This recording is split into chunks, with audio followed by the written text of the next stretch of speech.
মসজিদের প্রধান জামাতের পর আবার কেউ জামাত করতে চাইলে তার নিয়মাবলী সম্পর্কে বিস্তারিত জানতে চাই। মসজিদের প্রধান জামাত হয়ে গেলে আর জামাত করা যাবে কিনা, এটা আরেকটা প্রশ্ন। তো এক্ষেত্রেও হানাফি থটে ওলামায়ে কেরাম বলেন যে করা যাবে না, মাকরুহ বলেন ওরা। যুক্তি কি? যুক্তি হলো যে এভাবে যদি সেকেন্ড থার্ড অপশন রাখা হয় তাহলে মূল জামাতের গুরুত্ব মানুষের কাছে কমে যাবে, এই যুক্তিতে ওনারা মাকরুহ বলেন।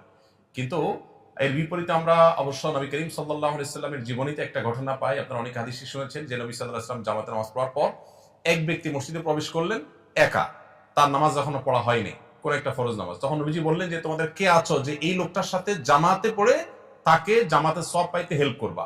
তখন একজন হাত তুললেন, বললেন ঠিক আছে তাহলে তুমি পড়ো। তো এই হাদিস থেকে দ্বিতীয় জামাতে সাহাবীদের পড়ার বিষয়টা সাব্যস্ত হয়।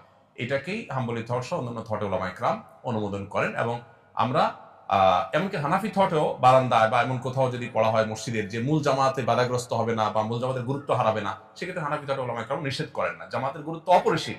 1 টাকা যদি আমি 27 টাকা পাই, আমি কি দুঃখে 1 টাকার অপশন নিতে যাব, যেখানে সালাতুল জামাআতে তাফজুলু সালাতুল ফজর বি 27 দারাজা। নবীজি বলেছেন একা নামাজ পড়লে মানুষ 1 গুণ সওয়াব পেলে জামাতে নামাজ পড়লে 27 গুণ সওয়াব হয়।